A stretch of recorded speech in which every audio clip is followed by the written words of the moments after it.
성경은 매 순간 그 시대를 살아가는 사람들에게 끊임없이 말씀하고 계십니다. 하나님께서는 아브라함과 이삭과 야곱에게 말씀하셨고, 그 말씀의 약속을 믿었던 이들은 하나님의 약속의 실제를 경험했습니다.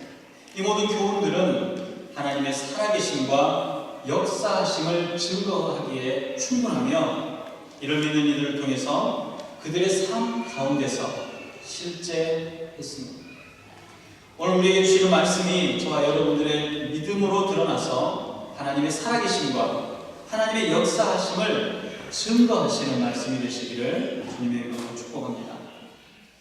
오늘 말씀은 바울이 로마에 있는 그리스도의 공동체에게 보내는 편지입니다. 이 편지 안에는 자신을 비롯한 유대인들은 하나님께서 이미 그들의 조상들에게 약속하셨던 약속으로 인해서 하나님의 백성이 되어 천국을 소망하는 이스라엘 백성, 하나님의 자손임을 밝히고 있습니다. 그리고 약속의 직접적인 당사자인 유대인뿐만 아니라 이방인들에게도 하나님의 자비로우신 사랑이 임하게 되어 예수 그리스도를 통한 한 소망 안에 있음을 말하고 있습니다. 아브라함을 비롯한 이스라엘 백성들은 자신들의 언약의 정당한 수혜자임을 늘 잊지 않고 살아왔습니다. 그래서 자신들을 선택받은 민족이다, 선택받은 족속이다 라고 생각하고 믿어왔습니다. 그런데 사실 이 구약의 말씀들을 조금 더 자세하게 들여다보면 그 유대인들 속에, 이스라엘 백성들 속에 이방인들이 많이 속해 있음을 알 수가 있습니다. 그들의 위치나 신분이 구별되지 않을 뿐만 아니라 본래가 한 민족이었던 것처럼 구별되지도 않고 너무 자연스럽게 스며들어서 함께 해왔습니다. 유대인과 이방인의 구별이라고 하면 그의 믿음의 대상이 누구인가에 의해서 달라질 뿐이었습니다. 속하였다라는 말의 뜻은 바로 이것입니다. 하나님의 백성이다, 하나님의 통치하심을 기뻐하며 하나님의 뜻 가운데 거하는 사람인 것입니다. 구약과 신약 모두가 선택받은 민족 이스라엘뿐만 아니라 하나님의 자비로운 사랑 안에 거하는 이방인들에게까지 하나님의 백성이 되었음을 증거하고 있습니다. 인내와 위로의 하나님께서는 유대인이나 이방인이나 한 마음으로, 한 입으로 하나님께 영광 돌리기를 원하고 있습니다. 한 마음으로 한 입이 된다는 것은 본디 같은 말입니다. 마음이 다른데 하나의 소리를 낼 수가 없습니다.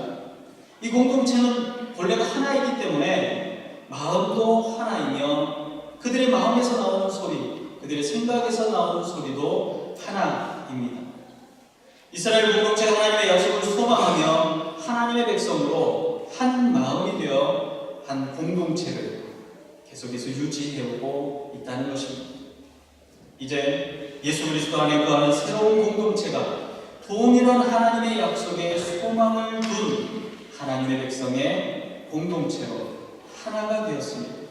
그리고 지금 저와 여러분들이 함께 예배드리는 공동체 또한 이 약속의 말씀과 같은 하나의 공동체임을 사도 바울은 말하고 있습니다. 이 공동체는 세상의 조직이나 모임 또는 어떤 집단이 분명 아닙니다. 이런 집단이나 단체들과는 확연한 차이를 갖습니다. 환경과 여건이 다른 또 혹은 모여진 다른 집단과 단체들은 사실 공통점이 굉장히 많습니다. 예를 들어서 동창이다 라고 하면 모두가 동일한 학교를 다니고 졸업하고 혹은 되게 비슷한 환경과 혹은 같은 지역에 살았다거나 혹은 나이가 같습니다. 그런데 교회는 공통점을 찾아 하나로 묶기가 거의 불가능한 공동체입니다. 태어나서 자란 고향은 다 다릅니다. 배움의 정도나 깊이도 모두가 다릅니다. 삶의 형편이 같은 사람은 거의 존재하지 않습니다. 취미가 다르고 직업도 다르고 외모도 다르고 성격도 모두가 다 다릅니다. 하나님께서 주신 은사마저도 10사람이 모이면 10가지의 은사가 보여질 정도로 우리 모두는 각자가 각기 다 다르고 또 동일하게 혹은 아주 비슷한 것도 없을 만큼 특별한 존재들입니다. 교회는 이런 사람들이 모여서 하나의 공동체를 이루고 있습니다. 뭐라 해도 같은 것이 있어야 사실 같은 소리를 낼 것입니다. 같은 소리가 나오기 불가능한 조직이 바로 교회 공동체라는 것입니다. 그런 교회 공동체가 한 마음으로 한 입으로 하나님께 영광을 돌려드리는 것, 사도 바울은 그것이 바로 교회에 향하는 하나님의 뜻이라고 말씀합니다. 바울은 교회 공동체 안에 두 부류의 존재가 있다라고 말합니다. 믿음이 강하거나 믿음이 약한 사람들입니다. 어떤 공동체든지 이 교회 공동체 안에는 믿음이 강하거나 믿음이 약한 사람들이 공동체 안에 존재합니다. 믿음이 강하다거나 믿음이 좋다거나 라는 것은 사실 어떤 의미를 가질까요? 주일을 한 번도 빠지지 않고 예배에 참석하는 것일까요? 그럴 수 있습니다. 직분을 받아 어느 누구보다 열정적으로 감당하는 것일 수도 있습니다. 혹은 뜨겁게 기도하고 쉬지 않고 찬송을 부르는 것일 수도 있습니다. 말씀에 대해 누구보다 많은 지식과 혹은 많은 성경을 읽을 수 있는 능력에 있을 수도 있습니다. 자신의 시간과 물질을 아낌없이 들여서 헌신하는 사람들을 믿음이 강한 사람이라고 표현할 수도 있을 것입니다. 그렇습니다. 물론 우리가 그렇게 이해할 수도 있습니다. 그런데 사도 바울은 이런 모습과는 너무나도 다른 충격적인 기준을 제시합니다. 사실 우리는 자신의 의를 드러내기를 좋아합니다. 나의 의로움을 드러내고 나의 잘남을 드러내고 내가 누구보다 더 잘하고 있다는 것을 증명하고 싶어합니다. 다른 사람에게 상처를 자주 주지만 깨닫지 못할 때도 많습니다. 자주 분노하고 성격이 날카로워서 덕을 세우지 못할 때도 많습니다. 그런데도 열심히 기도하고 부지런히 교회의 예배와 모임에 참석하고 헌금을 많이 하면 믿음이 좋은 사람이라고 생각합니다. 그러나 사도 바울은 이런 사람들이 믿음이 강한 사람들이 아니라 그 믿음은 예수 그리스도의 삶과 같은 삶을 살아가는 사람들을 믿음이 강한 사람이라고 말합니다. 오늘 보면 8절과 9절은 이렇게 말합니다. 그리스도께서 하나님의 진실하심을 위하여 할례의 추종자가 되셨으니 이는 조상들에게 주신 약속을 견고하게 하시고 이방인들도 그 긍휼하심으로 말미암아 하나님께 영광을 돌리게 하려 하시니라. 바울과 바울의 조상인 유대인들과 이방인들 모두에게 보이신 예수 그리스도의 삶, 예수 그리스도의 모범은 긍휼하심입니다. 긍휼하심 예수님의 가장 대표적인 성품입니다. 긍휼하심은 또 긍휼함은 연약함이나 유약함이 아닙니다. 긍휼하고 싶어도 힘이 없거나 능력이 없으면 절대로 긍휼할 수가 없습니다. 연약하고 유약한 존재들은 선택의 여지가 없기 때문입니다. 주어진 대로 받아들여야 하기 때문입니다. 그러나 능력이 많거나 크거나 힘이 있는 존재라면 분명하게 선택할 수 있습니다. 내가 소유할 수도 있고 혹은 버릴 수도 있습니다. 내가 먹을 수도 있고 먹지 않을 수도 있습니다. 예수님께서는 창조의 주인이시며 전능하신 하나님이십니다. 예수님께서는 피조물인 사람이 되실 그 어떠한 이유도 갖고 있지 않는 분이십니다. 유대인이 되셔야 할 이유, 마국간에서 태어나야 할 이유, 십자가에 못 박혀야 할 이유가 단 한 가지도 없으신 분이십니다. 그런 분이 하나님의 뜻과 구원의 약속을 이루기 위해서 연약한 인간이 되시기로 선택하신 것입니다. 예수님의 선택은 약속을 기억하고 소망하는 모든 이들의 인내에 대한 위로와 기쁨이 되었습니다. 이 예수님의 긍휼하심으로 약속의 백성들뿐만 아니라 그리스도 안에 있는 모든 이들에게 구원의 소망이 주어진 것입니다.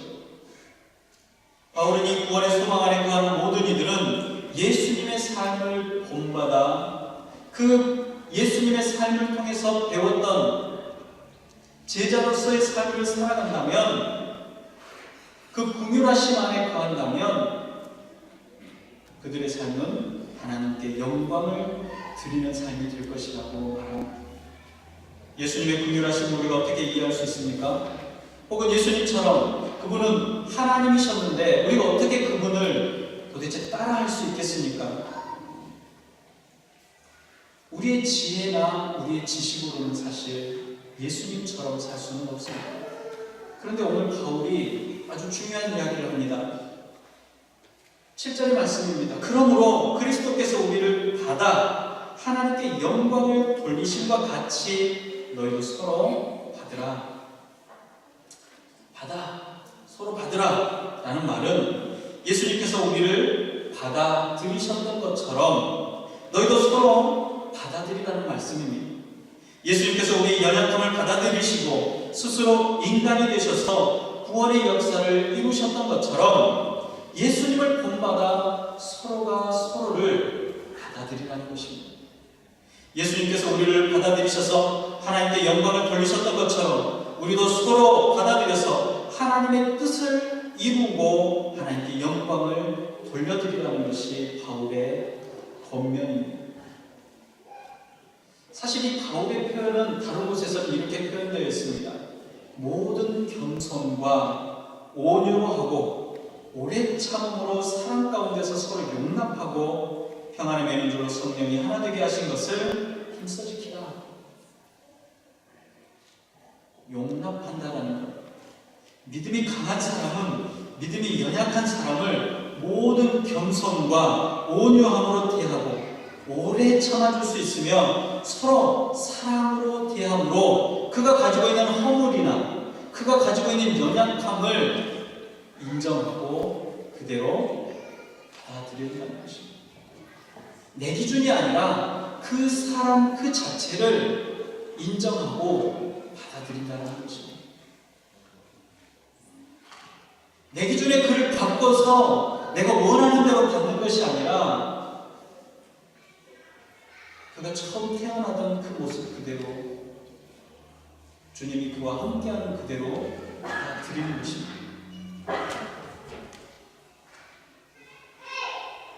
믿음이 연약한 사람의 투정, 불만, 어리석음조차 용납하고 받아들이며 공동체를 건강하게 만들 수 있는 사람은 믿음이 약한 사람이 아니라 믿음이 강한 사람입니다. 사실 이건 엄청나게 어려운 일입니다. 누구나 다 할 수 있는 일은 아닙니다. 바울은 이 사실 너무나 잘 알고 있기 때문에 이를 위해서 힘써 지키라 라고 말하고 있었던 것입니다. 이와 같이 예수님을 본받아서 긍휼함을 나타낼 수 있는 사람이 바로 믿음이 강한 사람입니다. 믿음이 약한 사람은 누군가를 받아들일 여력이 없습니다. 용납할 수 있는 여력도 없고 받아들일 여건도 갖추지 못했습니다. 그러나 믿음이 강한 사람이나 약한 사람 모두는 예수 그리스도의 피값으로 예수 그리스도의 보혈의 공로로 사신 하나님의 백성이라는 것을 알고 있다면 성령님께서 하나의 공동체로 묶어주신 한 몸이 되었다는 사실을 깨달아 서로를 용납하고 받아들일 수 있다는 사실입니다. 우리의 지혜로, 우리의 분별력으로, 우리의 그 어떤 것으로 불가능합니다. 그렇다면 우리는 성령님을 의지할 수밖에 없습니다. 우리에게 없는 것, 필요한 것을 주시기를 구해야 할 것입니다. 사실 바울에게 있어서 힘써 지키라고 했던 용납하고 받아들이는 것, 성령님께서 하나 되게 하시기를, 하나 되도록 돕기를 구하는 것, 그것은 공동체의 중요한 일입니다. 베를린 산업업체 공동체도 한 마음, 한 입이 될 수 있도록 성령님의 은혜를 구해야 합니다. 우리가 가만히 생각해보면 우리의 교회, 우리의 공동체도 한 마음, 한 입이 될 수 없는 충분한 조건을 이미 다 갖추고 있습니다. 어느 것 하나 공통점이 없으며 어느 것 하나 한 마음으로, 한 입으로 말할 수 있는 그 어떤 주제를 찾기가 힘듭니다. 그렇기 때문에 성령님의 능력을 의지해서 나의 능력이 아니라 하나님의 뜻을 쫓아서 우리의 교만함이 아니라 예수 그리스도의 긍휼하심을 쫓아서 우리의 공동체 안에 기쁨과 평강이 넘칠 수 있도록 하나님의 영광이 되어드리는 것이 사도 바울이 우리에게 권면하는 말씀입니다. 오직 성령 하나님께서 우리를 통치하시도록 내어드리는 것을 말하는 것입니다. 그리스도께서 나를 받아들이셨던 것처럼, 그리스도께서 당신을 받아주셨던 것처럼 강한 자는 긍휼함으로, 약한 자는 감사함으로 서로 받아줄 때 우리 공동체는 한 마음과 한 입이 될 수 있을 것입니다. 바울 사도 우리 산업업자 공동체 안에 기쁨과 평강이 넘치며 성령의 능력 안에서 소망이 넘치기를 권면합니다. 주님 오심을 기다리는 것은 우리에게 큰 위로와 기쁨이며 평강의 약속을 소망하는 것입니다. 대림전 대망하는 예수 그리스도의 오심에 대해서 우리가 기억한다면, 우리 주님이 우리에게 주신 그 소망이 무엇인지를 기억한다면 그 소망을 이룰 수 있도록 서로가 서로를 받아주고 긍휼함으로 받아주고, 어려운 부분들에 대해서 성령님께 지혜와 능력을 구하고 건강하고 아름다운 공동체로 사는 것입니다. 하나님께서 영광을 받으시는 것, 우리의 공동체에서부터 시작이 되어지는 것입니다. 이것을 주저하지 않고 하나님의 나라를 위해서 다짐할 수 있다는 것, 결단할 수 있다는 것, 바로 그것이 하나님의 나라가 시작되는 곳입니다. 연약한 자들의 눈물을 내 속에 담아 위로하고, 힘든 자의 아픔을 내 속에 담아 서로 붙잡아주고 주님의 위로와 평강을 전하는 것은 성령님께서 하나 되게 하신 것을 힘써 지키는 것입니다. 주님 오신 그날까지 멈추지 않고 주님이 나를 용납하셨던 것처럼 서로 용납하며 섬기시기를 주님의 이름으로 축복합니다. 기도하겠습니다. 소망의 하나님이 모든 기쁨과 평강을 믿음 안에서 너희에게 충만하게 하사 성령의 능력으로 소망이 넘치게 하시기를 원하노라. 사랑의 주님, 우리의 소망은 영원한 하나님의 나라의 백성입니다. 그곳에서 주님과 기뻐하며 찬양하며 주님과 영원히 살아가는 것입니다. 그러나 우리 주님께서 이미 이 땅에 하나님의 나라가 임하였다라고 말씀하시고 주의 공동체 안에 하나님의 나라를 이루라고 말씀하셨으며, 그 공동체가 서 있는 곳에 하나님의 영광이 드러날 것이라고 말씀하셨습니다. 그러기 위해 우리의 공동체는 서로가 서로를 받을 수 있는, 서로가 서로를 용납할 수 있는 믿음이 강한 자들이 되게 하여 주시옵소서. 혹은 믿음이 연약한 자들 또한 그 심령 안에 그리스도 예수의 소망을 따라서 강한 믿음을 소망하게 하여 주시고 강한 믿음을 소유할 수 있도록 허락하여 주시옵소서. 서로에게 향한 마음이 그리스도의 마음이 될 수 있도록 허락하여 주시옵소서. 정말로 죽을 수밖에 없고 죄인 중에 괴수라고 할 수 있는 우리들을 주님이 받아주셨던 것처럼 함께하는 지체들을 기쁨으로, 감사함으로, 존경함으로 서로 받아들일 수 있는 주의 성도들이 되게 하여 주시옵소서. 혹은 우리 안에 연약한 자들이 있습니까? 육체의 연약함을 인해서 힘겨워하는 이들이 있으니까 그들을 위해서 기도하게 하여 주시고, 그들을 위해서 협력하게 하여 주시고, 위로할 수 있도록 허락하여 주시옵시며, 또한 아버지 하나님, 마음이 무너져서 믿음 가운데 힘겨워하는 이들이 있으니까 권면하며 세울 수 있게 하여 주시옵시고, 혹은 좌절되는 일이, 힘겨운 일이, 상황과 어려운 환경들 가운데 쓰러져 있는 이들이 있으니까 다시금 일어설 수 있는 새 힘을 주도록 주의 공동체가 서로에게 힘이 되게 하여 주시옵소서. 이 땅에 하나님의 나라가 임할 때에 베를린 선한 목자 교회가 하나님의 나라가 시작되었사오니 이 교회를 만나는 곳곳마다 예수 그리스도의 향기를 경험하게 하여 주시옵시고, 하나님의 나라를 구경하게 하여 주시옵시고, 하나님의 나라에 동참하고 싶은 열망들이 생길 수 있도록 허락하여 주시옵소서. 주의 교회가 가고자 하는 길을, 걸음들을, 주의 비전들을 보여주시며 아버지 하나님, 그 길 가운데 하나님의 뜻이 이루어지며 거룩한 하나님의 영광이 드러나는 역사가 있어지도록 허락하여 주시옵소서.